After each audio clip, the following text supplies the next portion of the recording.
Esta historia comienza antes de la destrucción total causada por el diluvio universal, cuando aún existía otra civilización sobre la Tierra, la que hoy convertida en leyenda llamamos la Atlántida.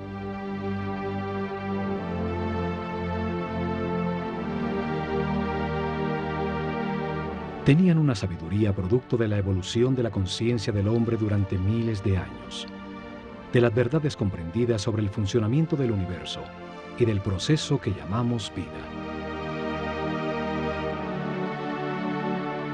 El estudio de las constelaciones les reveló que la humanidad era una unión viviente entre el cielo y la tierra, que las estrellas y los soles la afectaban, formando estaciones, ciclos y ritmos.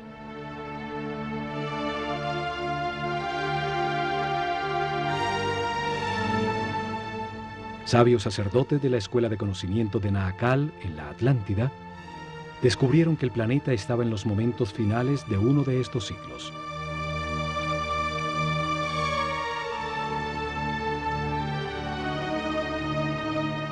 Advirtieron sin ser oídos que una catástrofe inminente destruiría las estructuras que organizaban la vida del hombre.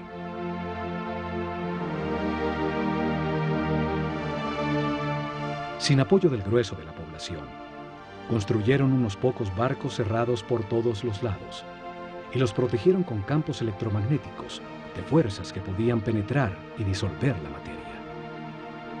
Dirigidos por el sumo sacerdote Chiquitet Arelish Bomalites, subieron a bordo con sus familias, unos pocos instrumentos, algunos animales domésticos, y hacia el este se alejaron de la Atlántida.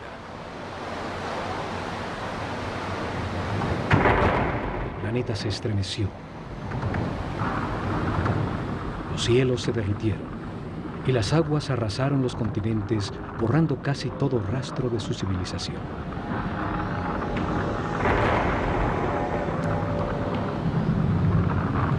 Como evidencia en dos lugares muy cerca a Egipto, se encontraron unas gigantescas losas de piedra, llamadas megalitos, que por su enorme tamaño, peso y difícil ensamblaje, demuestran una tecnología desaparecida, seguramente de la civilización atlante. La primera evidencia está en Baalbek, Líbano. Allí se encuentran las tres losas cortadas de piedra, más grandes y más pesadas del mundo. Son llamadas los trilitones. Cada gigantesca losa pesa 1.200 toneladas, mide 25 metros de largo, 8 metros de ancho y 5 metros de alto. Hoy, el peso más grande que se puede levantar con una grúa, el transportador espacial Discovery, solo pesa 150 toneladas, una décima parte del peso de los trilitones. Hoy no existe la tecnología para levantarlas, y mucho menos para colocarlas con tan extrema precisión. Fueron movidas a su lugar desde 3 kilómetros de distancia donde fueron talladas, y donde aún se encuentra una losa de igual tamaño que nunca fue utilizada por los constructores originales. La misteriosa plataforma, por su enorme tamaño, se convirtió en un sitio sagrado para las culturas que después del diluvio se asentaron en la zona. Asirios, persas, griegos y por último romanos construyeron sus templos más importantes sobre la plataforma. La segunda evidencia está en Jerusalén, la ciudad sagrada para 3 religiones. Allí existen otros de estos megalitos, unas gigantescas losas de piedra, cada una con un peso mayor a 800 toneladas. Por su enorme e inexplicable tamaño, también se convirtieron en sitio sagrado alrededor de los cuales creció Jerusalén. Forman parte de la enorme plataforma que sostuvo al templo de los judíos y que hoy soporta la mezquita de El Aqsa y el Domo de la Roca. Las losas son parte de los cimientos del mismo Muro de los Lamentos. Hoy se llega hasta allí por un túnel que descubrió las enormes piedras. Los megalitos de Baalbek y Jerusalén formaban parte de construcciones desaparecidas por el cataclismo universal. Lograron permanecer en el sitio por ser tan masivas. Este cataclismo destruyó la civilización atlante. Sucedió alrededor del año 10.900 a.C., cuando el sistema solar atravesaba la constelación de Leo y quedó registrado en los libros sagrados de todas las culturas del mundo.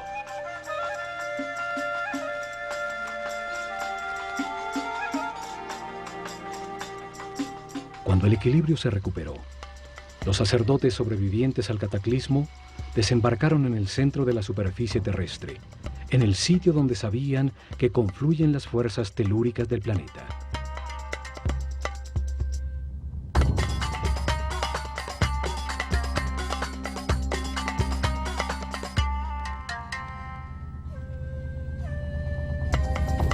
Esperaban utilizar estas fuerzas para impulsar el pensamiento del hombre, construyendo masivas formas piramidales que resonaban, concentraban y transformaban la vibración fundamental del planeta en energía. Seres muy avanzados espiritualmente tenían un concepto de progreso que no estaba basado en la adquisición de comodidades materiales, sino en lograr la paz y la armonía interior, en transformar un limitado hombre animal en un superhombre. Estos sacerdotes, en un momento que llamaron el Septepi, el tiempo nuevo, vieron resurgir de las aguas un largo y estrecho oasis, una fértil tierra rodeada por un desierto protector bordeando un largo río. Lo llamaron Egipto, la tierra que emerge de las aguas, el país de un solo río, el Nilo, con las mejores condiciones para gestar una nueva civilización. Los sacerdotes vieron el cataclismo como una oportunidad para orientar la humanidad hacia un destino más alto y estructurar en este nuevo ciclo una sociedad dedicada al perfeccionamiento espiritual.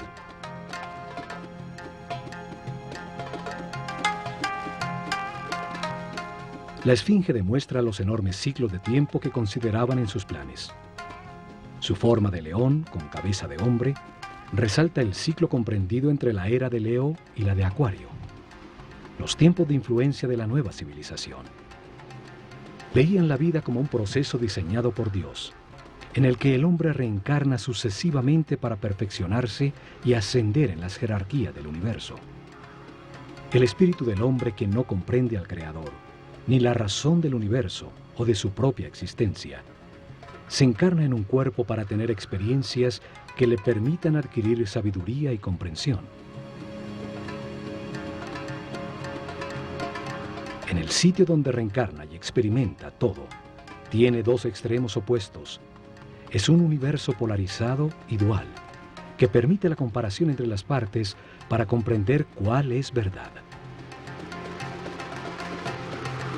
Se aprende al vivir en carne propia el resultado de cada decisión y comportamiento en la vida. El sufrimiento permite entender la felicidad. La angustia permite entender la paz. A lo largo de muchas vidas, de comparar los dos extremos se comprende que lo único verdadero está en el centro, en la neutralidad del amor. A través de la reencarnación, el hombre comprende poco a poco. Se transforma en un ser respetuoso de todo lo que existe, comprende que todo tiene su función, acepta que todas las circunstancias, aún las más difíciles, son perfectas, pues son lecciones para el perfeccionamiento espiritual. Vida tras vida, el hombre va ascendiendo de nivel, tiene más información, permanece en paz y armonía, maneja más energía vital, se transforma en un ser tolerante y respetuoso que accede a mayores poderes. Comprende que en el universo dual, en las circunstancias contradictorias, lo único que no tiene polaridad es el amor. El amor es neutro, como Dios. Con el zodíaco de Denderá, enseñaron que este proceso de aprendizaje toma a cada espíritu un ciclo cósmico, 12 eras zodiacales.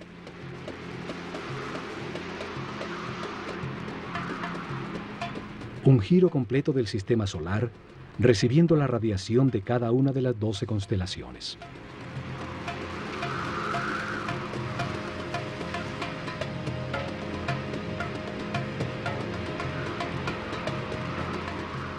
Durante estos 25.920 años, reencarna 700 veces en distintos cuerpos, lugares, tiempos, circunstancias, condiciones y personalidades. En cada vida aprende algo distinto. Cada vez nace influenciado de distinta manera por las fuerzas que irradian las estrellas. Así, todo ser vivo cumple un ciclo cósmico, en el que recibe la energía de las 12 constelaciones, la influencia de los cielos, que marcan ritmos y producen distintos estados. Conociendo la relación de este proceso de aprendizaje, de las vidas del hombre en la Tierra, con el movimiento del planeta y del sistema solar, a través de las constelaciones, rigieron sus planes por las estrellas. Estructuraron un método para revelar información sobre Dios, el universo y el proceso de perfeccionamiento durante miles de años. Una forma para mostrar al hombre qué es la vida y para qué existe. Establecieron unas fases para revelar información sobre Dios a su pueblo. Unas etapas que cambiarían con las eras zodiacales en la bóveda celeste. Épocas dedicadas a estudiar cómo Dios creó el universo y luego la conciencia del hombre. Cada fase de la revelación estuvo dirigida por un centro religioso que se construyó a lo largo de la columna vertebral de Egipto, el Nilo. Actuaron como los chakras o centros de transformación y distribución de energía e información al cuerpo del país.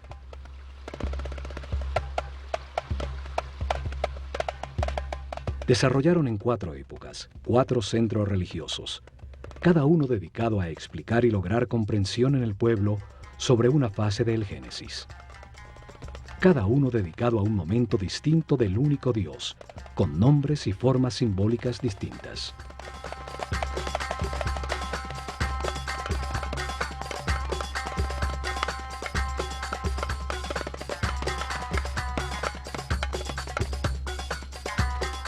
El primer centro religioso fue establecido en Anu, llamada Heliópolis por los griegos, al comenzar la era de Géminis en el año 6620 a.C., en la época predinástica de Egipto. Una era dedicada a la simetría en el arte y en la arquitectura.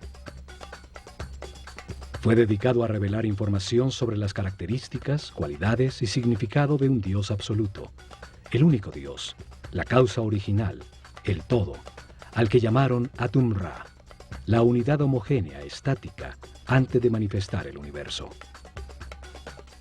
El segundo centro religioso fue establecido en Memphis, al comenzar la era de Tauro, en el año 4460 a.C. Fue dedicado a revelar información de otro momento de Dios, cuando manifiesta al universo, los planetas y los soles, cuando activa su voluntad, su energía divina y crea la materia. Llamaron Ptah a esta característica creadora de Dios. Durante esta época se nota la influencia de Mentú, el toro que representa la era de Tauro, en todo Egipto, aún en los nombres de los faraones. El tercer centro religioso fue creado en Hermópolis, dedicado a Tot. Así llamaron al único Dios, cuando multiplica la creación sobre la tierra con la diversidad de la naturaleza, las plantas y los animales. El cuarto centro religioso fue establecido en Tebas con la llegada de la época de Aries, el Ram, en el año 2300 a.C. Fue dedicado a revelar información sobre las características, cualidades y significado de Dios cuando crea a su imagen y semejanza la conciencia del hombre. Lo llamaron Amón-Ra. En esa época se da el momento culminante de la civilización. Se construyen cientos de templos donde las figuras de carneros predominan y los faraones incorporan Amón y Ram a su nombre.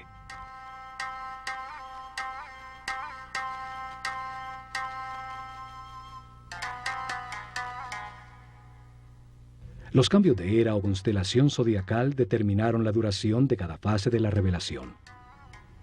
El pueblo comprendió poco a poco que existe un solo Dios, que por sus características y momentos distintos en que crea el universo y al hombre, tiene nombres distintos. Crearon una escuela de misterios para transmitir su conocimiento, garantizando sacerdotes sucesores de su casta que continuaran el proceso de revelación. Alrededor de los templos y centros religiosos desarrollaron el país. En su interior se dedicaron a transformar a los iniciados en seres respetuosos, capaces de guiar a su pueblo y manejar las fuerzas fundamentales de la naturaleza.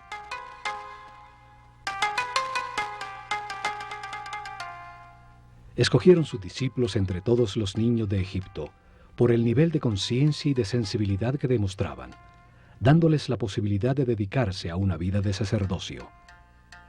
Les dieron información sobre el proceso de perfeccionamiento a través de la reencarnación, sobre Dios y el universo. Les enseñaron ciencias, arte, religión y filosofía. Los entrenaron en ejercitar su autocontrol. Aprendieron a conservar su energía vital, a comprender la importancia del respeto y el libre albedrío, acelerándoles el proceso evolutivo. Los convirtieron en los sucesores de su casta, sacerdotes con el conocimiento y el poder que éste produce, y la misión de guiar al pueblo en un camino de perfeccionamiento general. Se han encontrado estatuas de sacerdotes, unas saliendo de un cubo, otras representados como escribas, seres con el conocimiento. A unos pocos le adicionaron a su nombre la palabra Hotep, que significa sabio, como a Imhotep o Amenhotep, hijo de Apú, como reconocimiento a su sabiduría.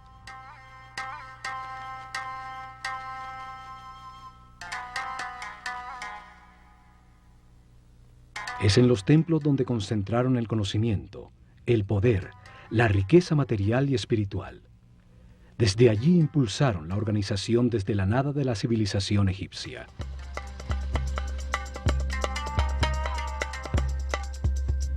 Utilizaron el ojo de Horus como símbolo de esta cerrada organización de sacerdotes, que dirigió los destinos de Egipto por miles de años, desde las sombras detrás del faraón.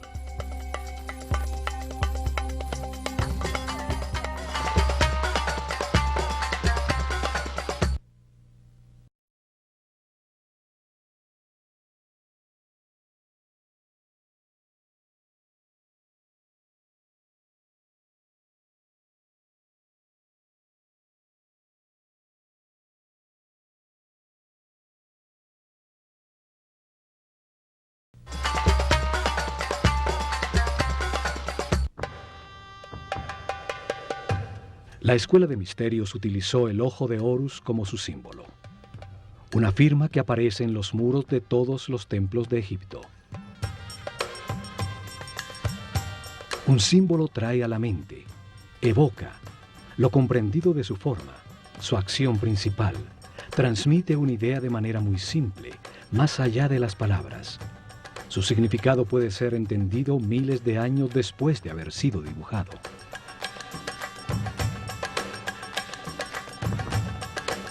Los ojos son el sentido del sol, el origen de la vida. Actúan percibiendo su luz y las vibraciones de color. Transmiten a la mente la intensidad y la fuerza del fuego. Los ojos son las terminaciones nerviosas que perciben la voluntad divina, la intensidad de la luz, la fuerza de Dios que los egipcios llamaban Fi. La fuerza que condensa el espíritu en la materia, dando lugar al universo, el sitio de experimentación de la conciencia. Son los únicos nervios que salen a la superficie del cuerpo y que podemos observar en su funcionamiento vital. Florecen dentro de esferas llenas de un líquido blanco cristalino.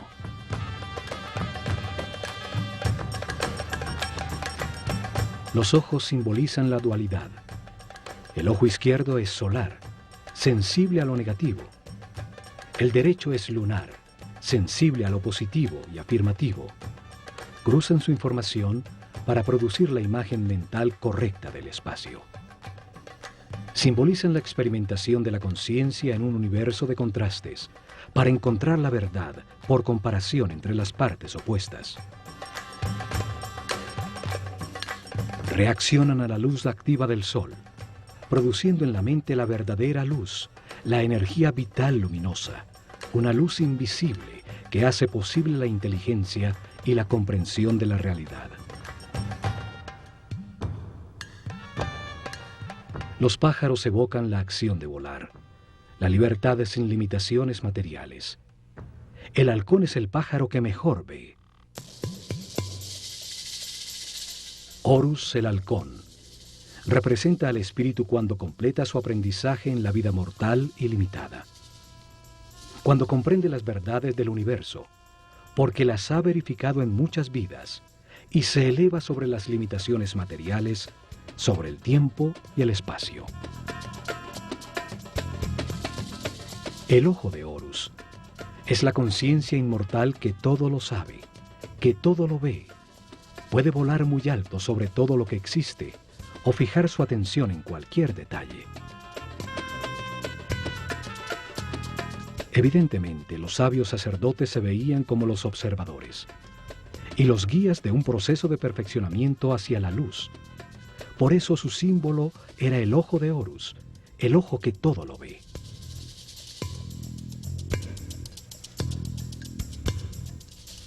Desde los templos, los sacerdotes del ojo de Horus guiaron en paz y armonía el perfeccionamiento espiritual del pueblo, revelando información sobre Dios, el universo y el proceso que sufre la conciencia del hombre.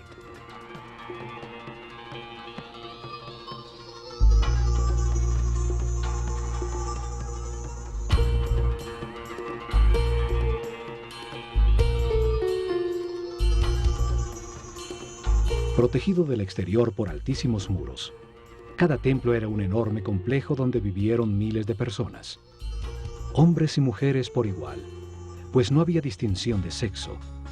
Dedicaban por lo menos 21 años de su vida a recibir información y entrenamiento para convertirse en sacerdotes o sacerdotisas. El proceso de aprendizaje se realizó en distintos templos, donde permanecían por largos periodos mientras recibían la información que contenían, el entrenamiento correspondiente a ese nivel y las pruebas de autocontrol para avanzar al siguiente nivel en otro de los templos sobre el Nilo.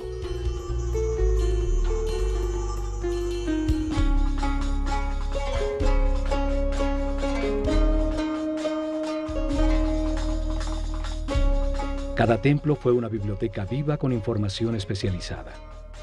Cada uno tenía una lección distinta sobre el universo o la razón de la existencia.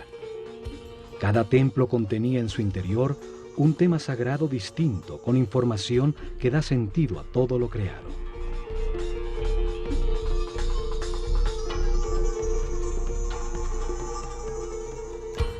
El nivel básico se realizaba durante los primeros 7 años, cuando recibían información general sobre el universo y entrenamiento para manejar los centros energéticos más bajos del cuerpo.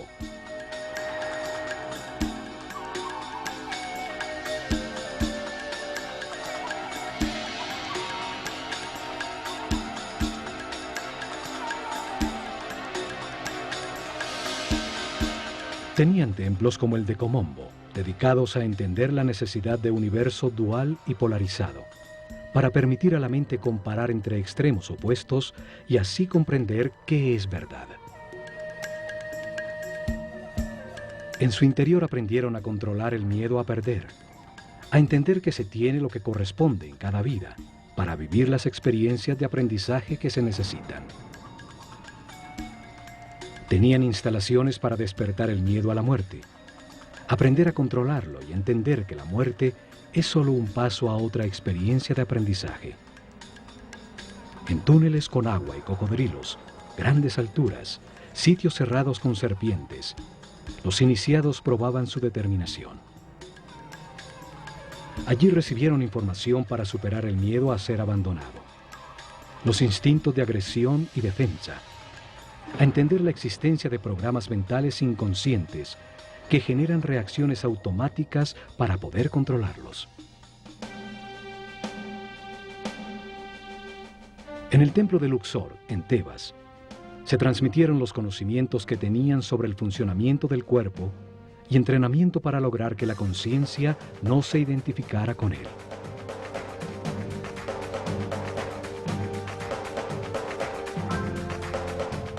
El templo entero era como un organismo humano, Cada salón representaba un órgano con información en sus muros sobre su función principal, el beneficio que el organismo total obtenía al realizarla y su relación con otros órganos.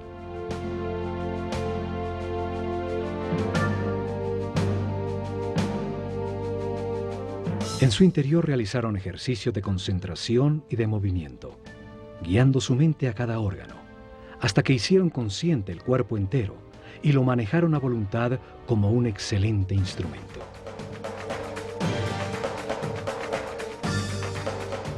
Varios templos con sacerdotisas de Neftis e Isis estaban dedicados a transmitir información y entrenamiento sobre las percepciones físicas, las emociones y deseos carnales del cuerpo, su diferencia con las emociones superiores, la intuición y la inspiración. Aprendieron a transmutar las pasiones y las sensaciones del cuerpo con el poder del espíritu, a elevar su conciencia y su vibración vital, a solicitar y canalizar la energía e inspiración de espíritus en planos más evolucionados para despertar su creatividad. Muchos templos como el de Hathor, en Dendera, estaban dedicados a las ciencias, a la astronomía, a la astrología y a las matemáticas. En su azotea se dedicaron a registrar los cielos, a entender las distintas energías que emite cada constelación y los efectos que produce.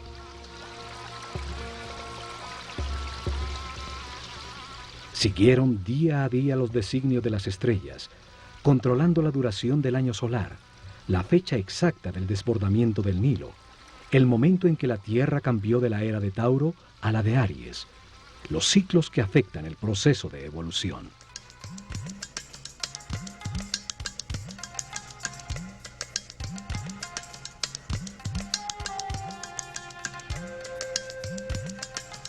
Luego de recibir información dirigida a la razón y entrenamiento para controlar sensaciones, emociones y pensamientos, dedicaban otros 7 años al lado derecho del cerebro, a la inteligencia del corazón, a encontrar la diferencia entre el pensar y el meditar.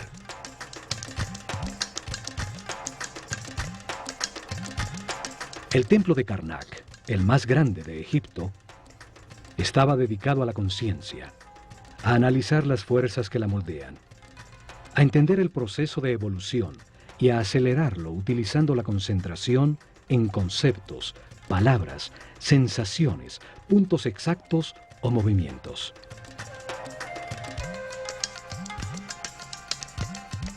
Aprendieron a concentrarse en sí mismos, a diferenciar entre el yo superior y el ego, a identificarse con un ser u objeto externo hasta sentir y transformarse en lo que se piensa.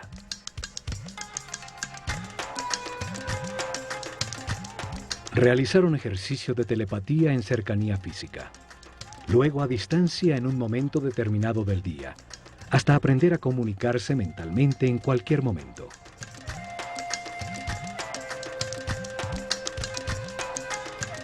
Recibieron información sobre el tiempo y entrenamiento para vivirlo como un eterno presente.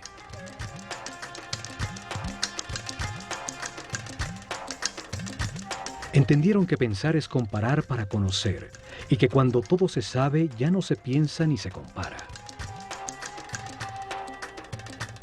Aprendieron a cambiar de estado o nivel vibratorio, a manejar las circunstancias externas, logrando el equilibrio emocional como una decisión mental interna.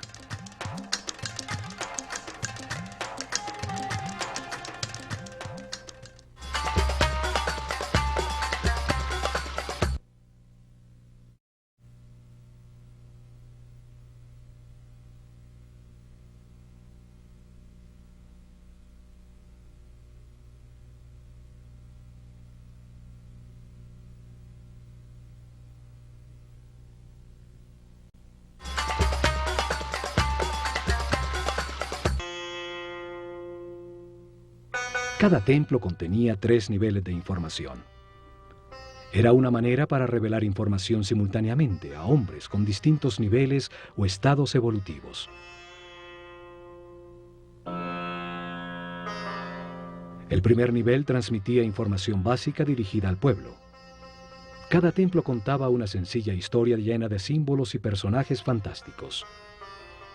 Un drama sagrado fácilmente comprensible. Las ideas eran expresadas como mitos en forma de historia.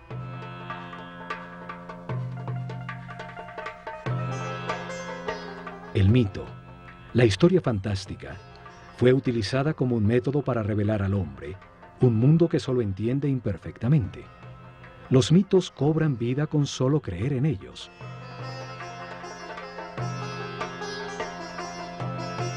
Inventaron personajes con características simbólicas, con formas que traen a la mente su función y actividad principal, que participaban en sencillas historias, parábolas que cuentan verdades sobre la naturaleza humana, sin lo árido o lo abstracto de la filosofía o la metafísica. El pueblo recibió información sobre cada tema sagrado al escuchar la historia central de cada templo, al conocer las debilidades y fortalezas de cada personaje, las circunstancias que atraviesa y la manera como se resuelven.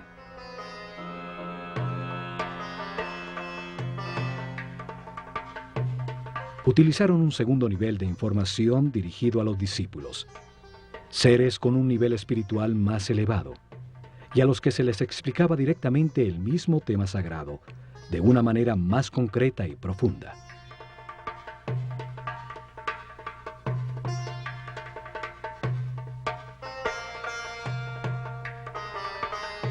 Para ello utilizaron las escenas descriptivas del mito, talladas en los muros del templo.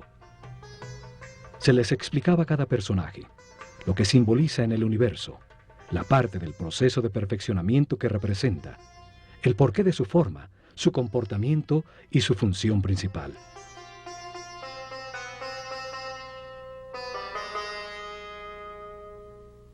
La sabiduría de los sacerdotes de El Ojo de Horus es evidente en la historia que cuenta cada templo, en las formas que utilizaron como símbolos. El solo verlos trae a la mente la acción vital que representan o la cualidad que se gana al hacerla. Al utilizar hombres con cabeza de animal como símbolos, los transforman en ideas que evocan la característica vital del animal. Traen a la mente la función que el animal cumple en el universo.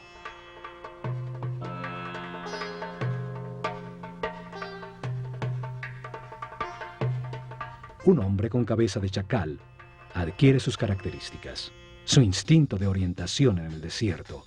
Siguiendo sus huellas, siempre se llega a tierra cultivada. Es entonces un excelente guía. Cada símbolo evoca una comprensión. La forma simple de un pájaro evoca en la mente el vuelo, la libertad.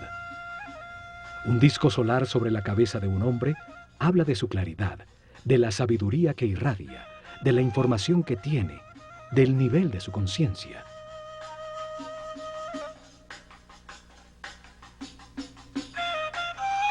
Estudiaron detenidamente los animales e insectos.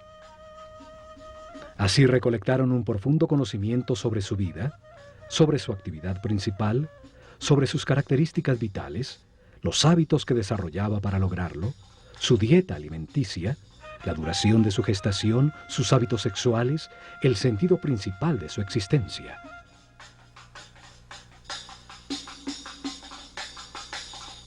Escogieron los animales más idóneos para representar una acción vital y lo que logra el universo cuando se ejecutan. El proceso del gusano que se arrastra y teje para luego transformarse en mariposa.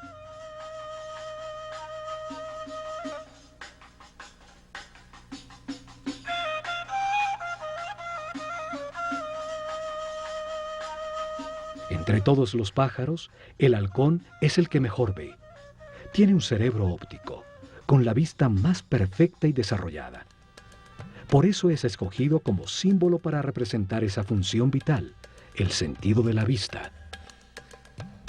Una figura humana con cabeza de halcón es un ser que todo lo ve, que domina el panorama, viendo perfectamente cada uno de los detalles en los que enfoca su atención.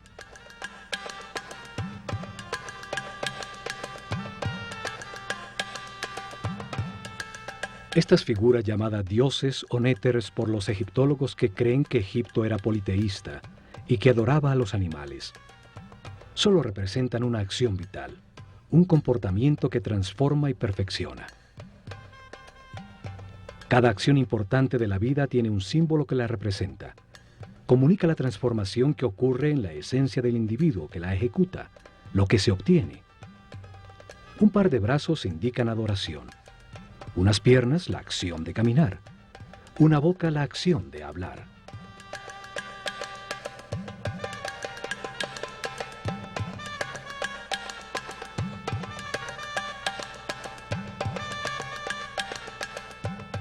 Y por último, en un tercer nivel de información, cada templo guardó un código secreto embebido en el símbolo mismo, solo conocido por los altos sacerdotes y maestros, con información sobre fuerzas y energías fundamentales, cómo controlarlas y utilizarlas para prestar servicio a su pueblo.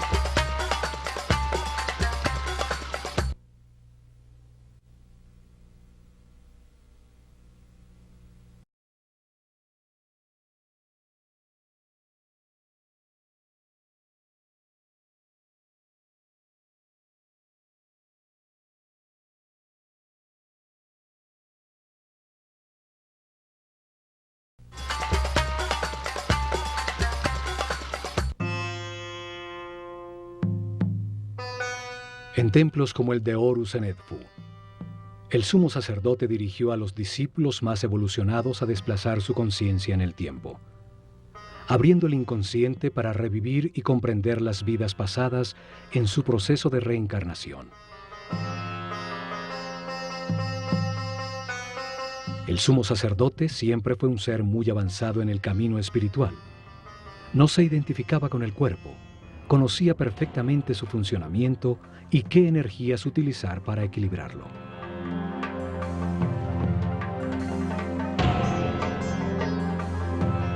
Controlaba desde su centro nervioso en la corona el más alto nivel de energía vital. Permanecía en un eterno presente irradiando amor, guiando y sirviendo con su divino poder.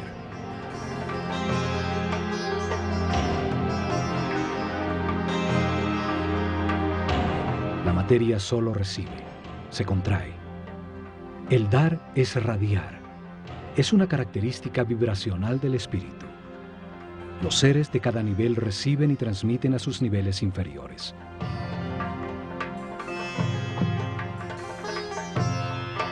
En sus salones entendieron que la realidad está compuesta de 7 niveles de energía vibracional, 7 corrientes energéticas con 7 distintos niveles de poder o fuerza.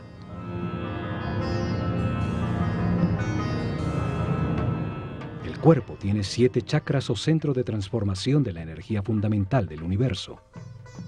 Cada ser humano en su vida presente utiliza uno de esos 7 centros, dependiendo del nivel de evolución de su conciencia. A mayor comprensión del universo, más respeto, más alto el chakra o centro nervioso que utiliza para transformar la energía. Mayor cantidad de energía procesa diariamente y más poderes trascendentales tiene. El sumo sacerdote podía controlar las fuerzas fundamentales por el altísimo nivel de energía vital en que permanecía su organismo. Su sistema neural tenía una resistencia correspondiente con ese nivel de energía.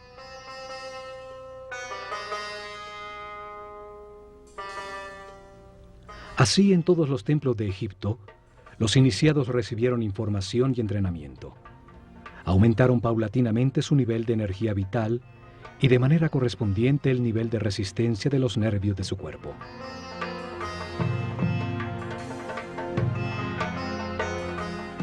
Aprendieron a mantenerse en paz, armonía, a respetar todo lo que existe, a aceptar la perfección del universo para conservar sus niveles de energía vital en el camino de perfeccionamiento que lleva a la omnipotencia, al control de fuerzas y energías superiores.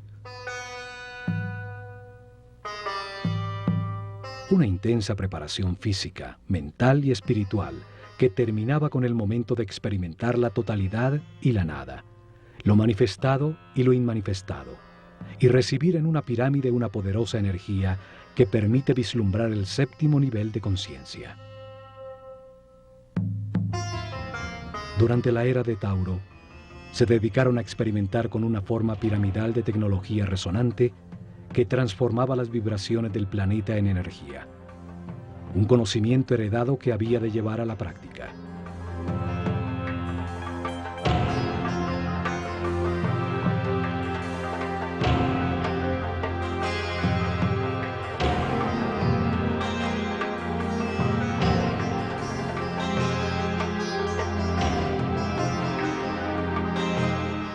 Colocaron masivas formas piramidales que pesaban millones de toneladas en puntos neurálgicos sobre la malla electromagnética del planeta.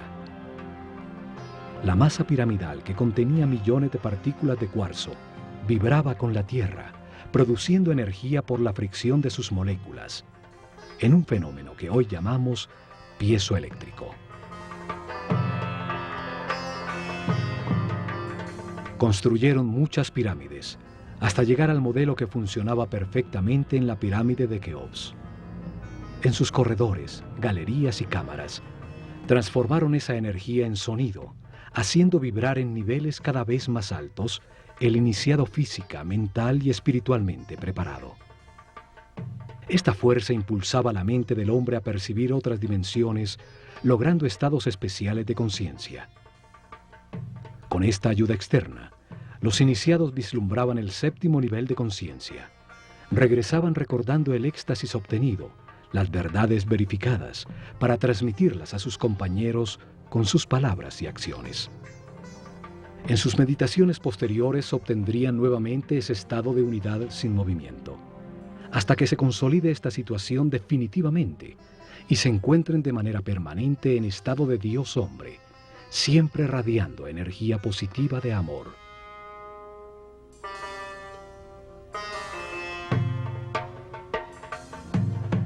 Los conocimientos sobre las formas puras del universo, los bloques básicos con los que se organiza la energía y la materia, fueron fundamentales para el desarrollo de la civilización egipcia. Hoy llamamos a esas formas puras sólidos platónicos. 5 polígonos con sus lados y ángulos iguales, basados en triángulos equiláteros, la forma divina que no tiene tensiones. Utilizando estas formas pudieron producir efectos de resonancia y concentración energética para elevar la percepción de la conciencia, para lograr efectos de superconductividad con los que se anula la fuerza de gravedad. Hoy se ha descubierto que el planeta tiene puntos neurálgicos, llamados nodos diamagnéticos, donde se puede controlar la fuerza de gravedad del planeta y producir fenómenos de superconductividad. La superconductividad permite amplificar o disminuir la fuerza de gravedad. Al aumentar el peso de las losas de piedra, se enterraban como cimientos sin necesidad de excavar para lograrlo. Al disminuirla, las hicieron livianas, para empujarlas y moverlas fácilmente desde lejanas canteras. En la isla de Segel, se encontraron hieroglifos con fórmulas e ingredientes para producir una especie de concreto que parece roca. Científicos franceses lo han descifrado parcialmente. Sus experimentos confirman que se trata de geopolímeros que al solidificarse producen un tipo de piedra. Esto explica la facilidad para hacer juntas tan exactas entre las piedras de sus templos, logrando utilizar los bloques ya fundidos como formaleta de los nuevos.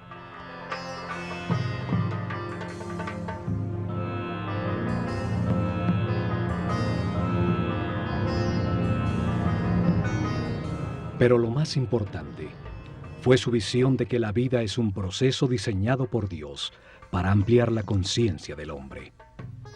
Que el espíritu del hombre se encarna repetidamente en un cuerpo para comprender la armonía por los resultados de sus decisiones.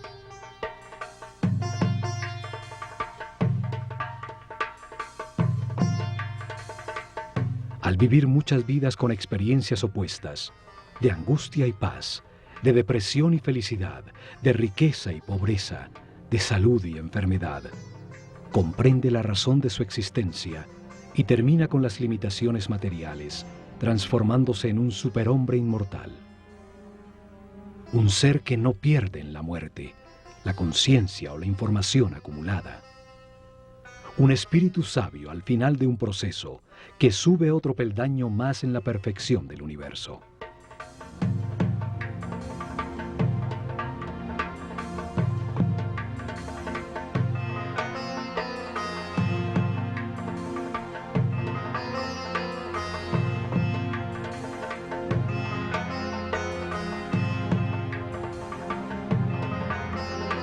El hombre reencarna muchas veces.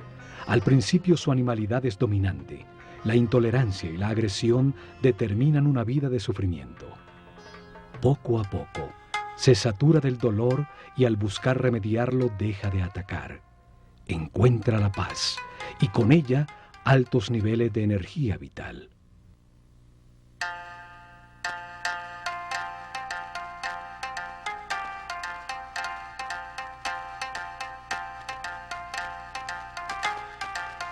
Con la información del proceso de perfeccionamiento y de las leyes que lo regulan, los egipcios mejoraron su vida. Aceptaron los momentos difíciles como parte de su camino de aprendizaje, logrando permanecer en paz y armonía.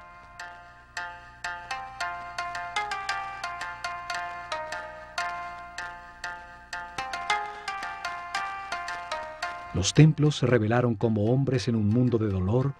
Podían transformarse en seres sin limitaciones físicas, con conocimientos para transmutar la materia y trasladarse libremente en el tiempo y en el espacio. En medio de las contradicciones de cada vida se aprende algo y se renace un poco más sabio. En la polaridad entre la luz y la oscuridad, entre el miedo y el amor, se aprende a encontrar la paz y la armonía, a mantener la energía vital.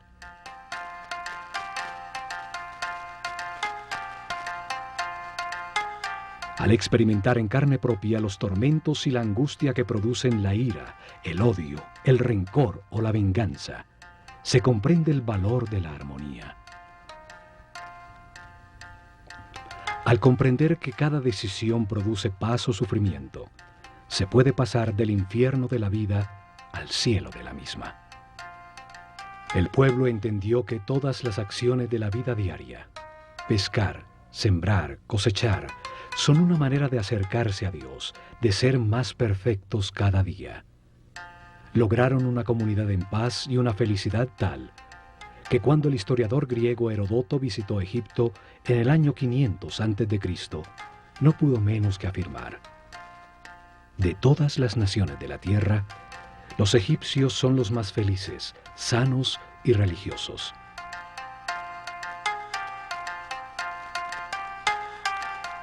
Sin embargo, no tenían una palabra en su idioma que significara religión. No veían ninguna diferencia entre lo sacro y lo mundano. Se veían como los encargados de comprender que Dios, el universo y el hombre forman una unidad manifestada por amor.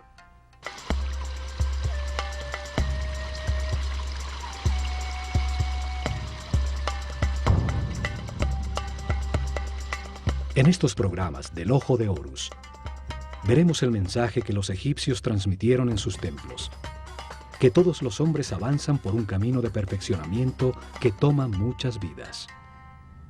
Unos están más evolucionados que otros, pero todos llegarán a la inmortalidad y a la conciencia permanente, solo aprendiendo a ser flexibles, a aceptar las circunstancias y a respetar a todos los seres que nos rodean.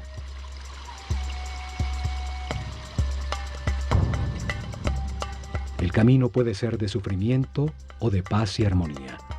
Depende que se valore lo que se tiene y se agradezca la oportunidad de estar vivos para tomar conciencia que fuimos creados por amor.